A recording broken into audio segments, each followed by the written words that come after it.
Now present to you the fountain of fair fortune. High on a hill, in an enchanted garden, enclosed by tall walls and protected by strong magic, flowed the fountain of fair fortune.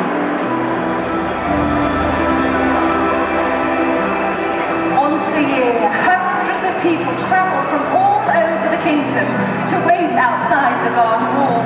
There, at sunrise, a single unfortunate will be given the chance to fight their way to the fountain by sunset, bathe in its waters, and receive good luck and fair fortune forevermore.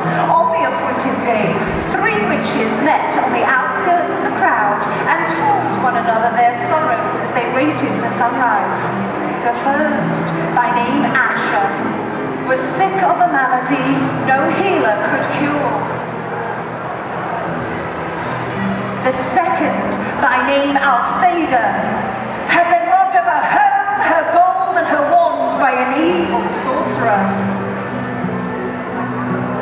The third, by name Amata, had been deserted in love and thought her heart would never mend. The three women agreed that should the chance befall them, they would unite and try to reach the fountain together. The sky was rent with the first ray of sun. Creepers from the garden beyond snaked through the pressing mass. The creepers twisted themselves around the first witch, Asher. She grasped the wrist of the second witch, Altheda, who seized tight upon the robes of the third witch, Amata. And Amata became caught upon the armor of a dismal-looking knight. The creepers tugged the three witches through the wall, and the night after them.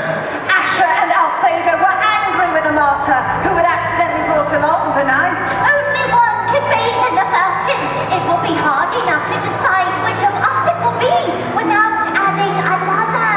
Now, Sir Luckless, as the knight was known, observed that these were witches, and, having no magic, nor anything that distinguished the non-magical man, he had no hope of beating the three women to the fountain. He therefore declared his intention of withdrawing outside the wall again.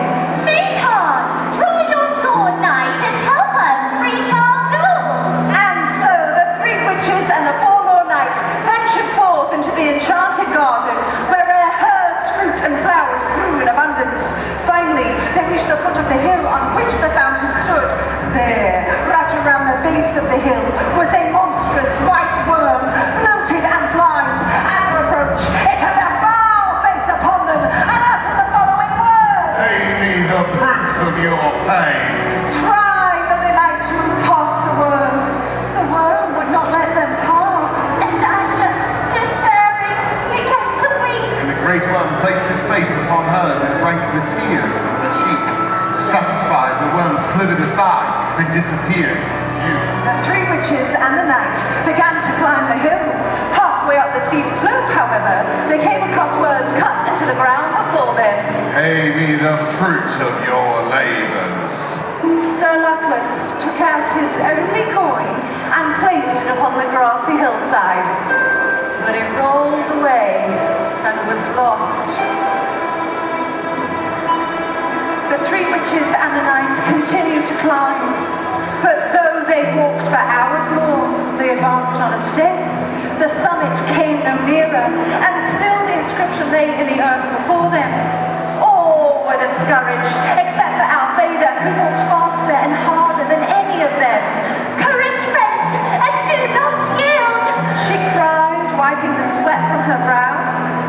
As the drops fell glittering onto the earth, the inscription blocking their path vanished, and they found they were able to move upward once more.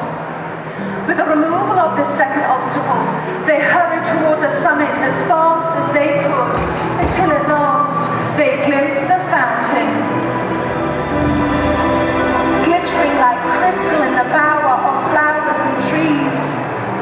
Before they could reach it, however, they came to a stream that ran around the hilltop, barring their way. In the depths of the clear water lay a smooth stone bearing the words, Pay me the treasure of your past. Amata was the first to understand. Taking her wand, she drew from her mind all the memories of happy times she had spent into the rushing waters. The stream swept them away, and the three witches and the knight were able to pass at last onto the summit of the hill. The fountain shimmered before them, set amidst herbs and flowers, rarer and more beautiful than any they had yet seen. The sky burned ruby, and it was time to decide which of them would bathe. Before they could make their decision, frail Asher fell to the ground.